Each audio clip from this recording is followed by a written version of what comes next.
welcome in Reno Mahe on BYU Sports Nation alongside Jason Shepard. I'm Spencer Linton. Reno, great to have you back on the show. It's Super Bowl week. I'm sure you're feeling some torn emotions with your former head coach Andy Reid in Kansas City, but your former team, the Eagles, are on the other side. How are you handling all of this? I was just taking it a day at a time, trying to stay busy with other things and not think too much of it till the day comes. Well, look, we notice you're repping the Sky Ridge gear.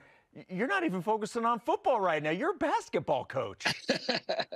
Yeah, we just lost a tough one Tuesday, but we're still ranked pretty high, and we're still pretty hopeful going into the tournament in a couple weeks. So we're pretty excited of what we got going at Sky Ridge girls basketball. Coach Mahe is with us on BYU Sports Nation. Yeah, I love basketball coach. We'll get back to the basketball in just a moment because you're a Lakers guy and they're involved in some trade. So we'll get to that in a moment. But I want to ask you about your memories of Super Bowl week. We were talking to Chad Lewis about what he remembered about the madness of Super Bowl week and Media Day. What do you remember about that experience and what this week was like as a player? Honestly, the thought that just came to mind when you asked me that was the reach of BYU. What I mean by that is it was a headache dealing with all the families. You know how many family members us Polynesians have. And to get all the families out to the Super Bowl, we were in Jacksonville, Florida. Like it was actually a terrible place to have a Super Bowl. The accommodations there were tough. But BYU Nation came through for the Mahe family. You know, they took care of a lot of my family members out there, people I've never met before, but because of the BYU reach, it was awesome. Well, and I don't know if people realize, like, you as athletes, as professional athletes, you have a lot of responsibilities and you kind of get into a rhythm. When you get to the Super Bowl, while it's still a football game, everything about it is so much different. There's probably 5 to 6 times more media, or maybe even more than that, 10 times more media than normal. The game is obviously bigger than anything you've played in. You have longer half times. There's nothing that's really normal about anything of that game that you've done throughout the season. How do you handle that with it being so different from any other game you play in? I think, as a professional, and quite frankly, it's not very many people get to participate in the Super Bowl. So it's a unique deal in itself. And I do get somewhat nightmares thinking about it sometimes because of dealing with tickets. And it was so bad. But at the same time, you try to take it in stride, and having a coach like Andy Reid, and he gone through the Super Bowl with the Packers and they won it, and so he helped us get through it. And mainly it's just a matter of eliminating distraction. And the hard part is the whole premise of the Super Bowl is a distraction. And so to make it worse, we lost the game. So it really is kind of a hard thing to rehash. But at the end of the day, it's kind of fun to be able to say you participated in the Super Bowl and you got to be there, and all the flashing lights right before kickoff and running down the field. It's a cool experience to kind of go back to, but then you start getting all the anxiety from yes. So you mentioned Coach Reid. What's your relationship like with him today? How often do you communicate with him still? Oh, I'll text him all the time, and he's awesome about that. He'll text back. I talk to him every now and then, but you know how busy he is, and you know how in touch he is with a lot of players. So you're trying to be mindful of his time, but it's hard not to congratulate him and all the success he's still having. Do your loyalties lie with Coach Reid more than they do with your former team, the Eagles? Are you rooting for the Chiefs this weekend? So here's the funny thing. I'm rooting for Andy Reid, but to me, this is kind of an Eagles versus Eagles. There's so many Eagles that I was a part of in Philadelphia at the Chiefs. You have Coach Tobes, who's a special teams coordinator, Spagnolia, Greg Lewis.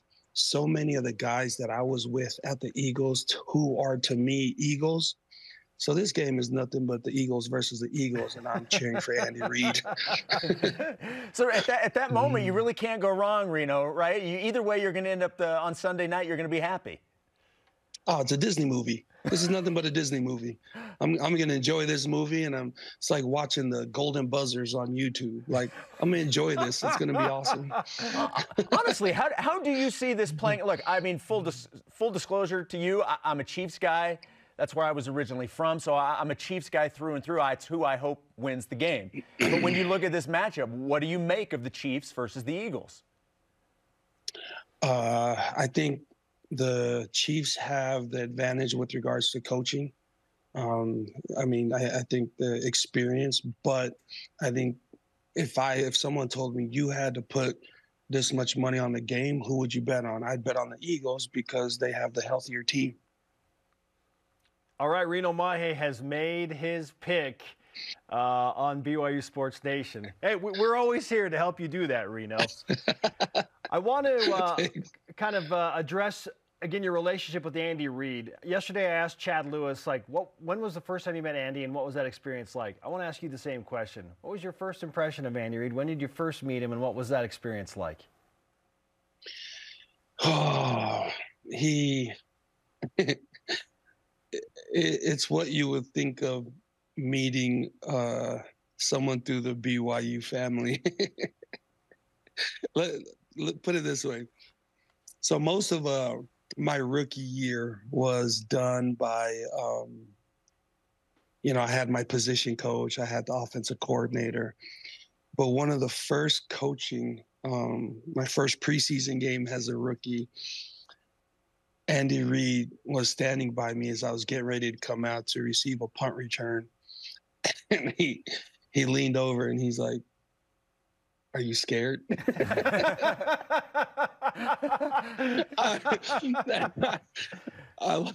I lied to him so bad. You probably thought, well, I wasn't until you said that. No, I was scared. I've been scared the whole week.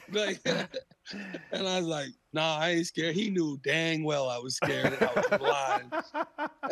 lying. Oh, that's fantastic. We're talking with Reno Mahe on BYU Sports Nation. Your former team, the BYU Cougars, are headed to the Big 12 Conference, Reno. The schedule was recently announced. How do you feel about BYU's prospect of playing in the Big 12 and their chances in year one as a Power 5 team? It's exciting. It's so awesome. I text a couple of my business partners like, "Hey guys, should we book some flights?" And then I was like, "Oh wait, I just have a calling that I have to be at church every Sunday, and my wife just had a baby, so okay, maybe I can't go to too many games." Priorities. But that doesn't mean it's any less exciting. Yeah, like, how do you feel about the Cougars' chances in the Big 12? I feel great. I feel great about what they've done and loved some of the players they've brought in. But it's kind of, I'm really excited with Sione Boha. So he's married to my first cousin. And the fact that BYU got him, I ran into him Saturday last week, and I was like, "Hey, how did they get you to come?" I don't know if people realize what they did by getting you to come to BYU.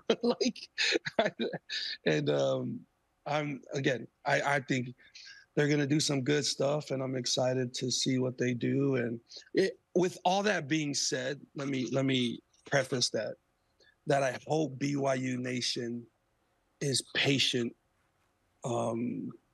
with this transition. I don't want to hear things after the first game. We need, just give the Cougars some time to, give them a few years. But I think they'll surprise people. Well, look, Reno, you were part of the building process to get to this point.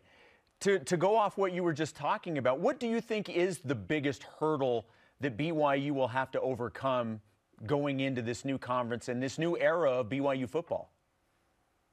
I've always felt like it was our schedule and health. And sometimes I felt like the independent schedule was hard to stay healthy. I think the lead up might be a little bit better, where the bye week is. And so just again, just kind of a little bit more of the outsider now. I feel like the schedule now, you have all these tougher teams week in and week out, but I think the lead up to it might be a little bit better than what we had as an independent.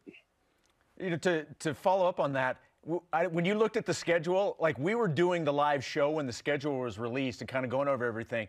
When you saw I was watching. That we appreciate it, by the way. Thank you very much. Like Oklahoma on senior night in November, getting the Sooners in Provo. Can you believe that?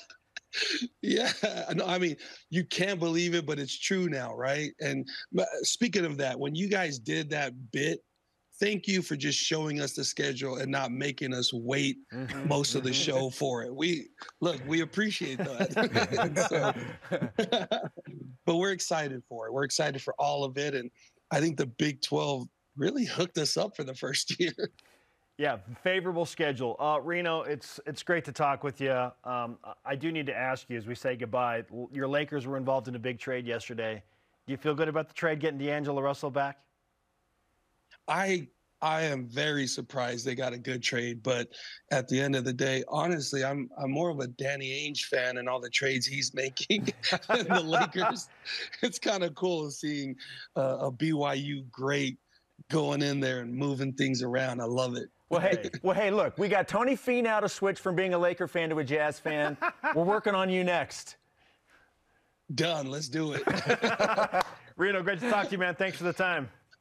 Thank you, guys. Thanks for having me. You got it.